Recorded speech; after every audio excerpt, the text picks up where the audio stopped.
And joining me now is the vice chair of the Senate Intelligence Committee, the top Democrat on that committee, Mark Warner. Senator Warner, thanks for coming on. Look, thank you, Chuck.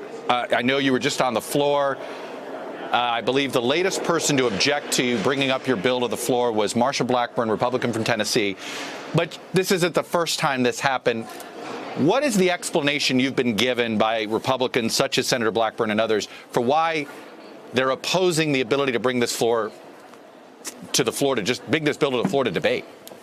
Well, Senator Blackburn did acknowledge that she doesn't want foreign intervention in our election, so I take that as a step in the right direction. She thought that it was, I think she'd misread the bill. She thought any contact with foreign nationals had to be reported. It's not. It's only foreign nationals or agents of a foreign government that are offering already in law prohibited items, right, such as, disinformation, misinformation, the kind of things in terms of campaign polling data, other things. And this, to my mind, I still hope that they will come around. This is kind of the lowest common denominator. Senator, why do you still have that? Let's make a requirement. Why do you still have this feeling that somehow they're going to come around? Haven't you gotten the message yet? Well, Chuck, because the alternative is so darn bad that it's hard to imagine. I gotta believe that most of the men and women I work with here still want to maintain the integrity of our democracy. And I know some of them have said, well, it's Trump being Trump, but I don't care what you call it. When the President of the United States sits in the Oval Office and basically invites foreign governments and adversaries like Russia, and he said China as well, come on in, intervene in the election, bring dirt on my opponents. That is morally wrong, and I believe it is legally wrong. It at least ought to be legally reported. Right. And I just gotta still believe that we can get to some common agreement. I've said we don't need to relitigate 2016. Let's at least protect 2020. Well, let me ask you this, though. If the sitting president of the United States is doing what you're just describing, sitting in the Oval and essentially inviting foreign interference, is that impeachable? Listen, I'm leaving that to Speaker Pelosi and how she moves forward. But I can tell you this. How do you hold? Let me ask it this way: how do you hold the president accountable for the rhetoric and the action without impeachment? That will be at least started in the House. What I'm focused on, Chuck, is how we protect 2020. We passed this legislation. We passed election security legislation, so there's a paper trail on our voting, and we put some guardrails on social media so you don't have the kind of manipulation of fake accounts and what will come soon, the so-called deep fakes, that I know we're going to have. I mean, this is the thing that's so stunning to me. You got Trump's own FBI director and his own director of national intelligence who said the Russians will be back because their tactics in 2016 were cheap and effective. And shame on all of us if we can't put better protections in place. Are you aware that some of your colleagues like Chuck Grassley and others essentially believe the foreign interference happened the other way? That's if we spend all our time on 2016, people are pretty embedded in what they believe. We ought to at least agree on 2020. And, I've yet to hear, and I hope I won't hear, other than some of this excuse that Trump is being Trump, that any of my Republican colleagues actually think what he said is right, that it's okay for foreign governments, particularly governments that have been adversarial to the U.S., to intervene in our elections. If they let that go, then the future of our system is at risk. They've let it go for 3 years. I mean, the president has been very consistent here. He started in July of 2016 when he said, Russia, if you're listening. He's gone down. He said anybody would have taken that meeting, referring to his son and the offer of opposition research on Hillary Clinton, as he called it. Anybody would have taken that meeting. He has said this multiple times. I guess what I'm trying to, you keep saying you hope that your Republican colleagues are going to come around. These are the same Republican colleagues that didn't give Merrick Garland a hearing. I just try to figure out. Chuck, what I'd also hope, Chuck, is that Democrats take control in 2020 so we can actually set the agenda. But I got to, Why is it Mitch McConnell? Why can't you? Why do you think Mitch McConnell won't bring this bill to the floor? Same reason he wouldn't bring election security legislation to the floor, because I think they'd pass overwhelmingly. And he just doesn't want to put the president in a position to veto? I mean, I'm trying to figure out what the issue is.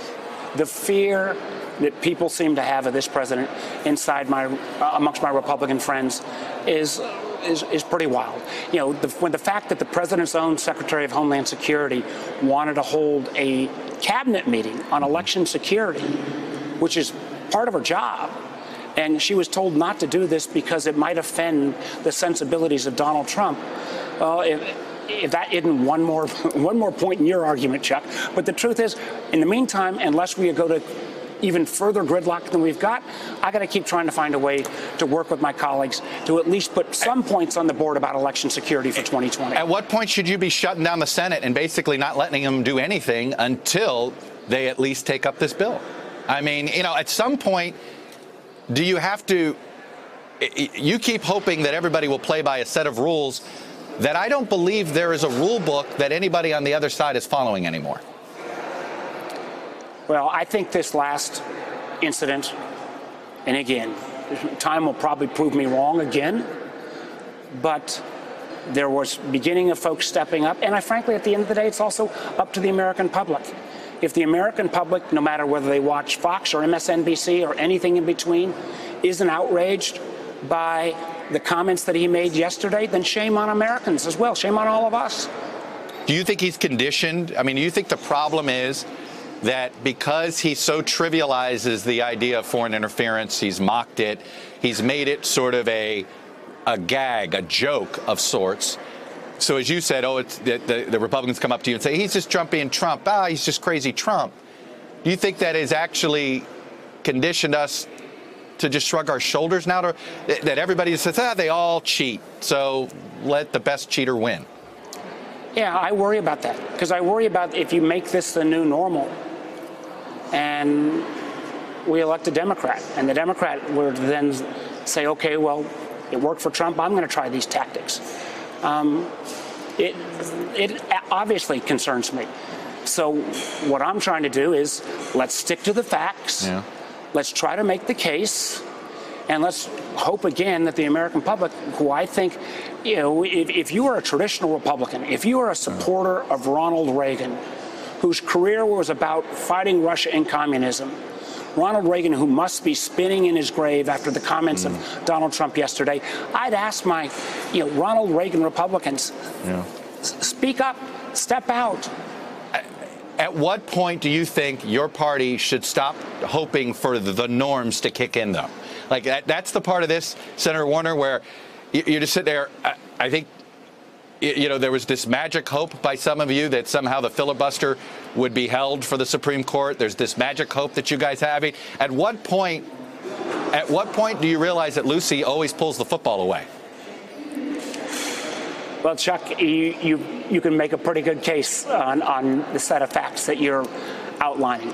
On the other hand, I think people hired me to come up here and try to get things done, even when it's hard to get things done. And again, I keep putting out some of these ideas. Yep. I think they are valid. I think there's bipartisan support for a lot of them around how we protect our system in 2020.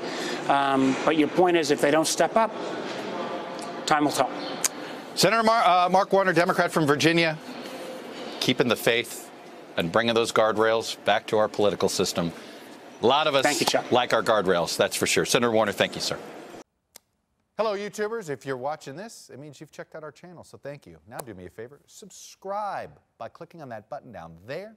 Click on any of the videos to watch the latest interviews and highlights from MTP Daily and MSNBC. You can get more Beat the Press content every morning in the First Read newsletter. If you're tired of content that you don't know anything about where it came from, you don't have to have that problem with us. NBC News, MSNBC, MTP, and the Meet the Press mindset right here for you on YouTube. Subscribe now.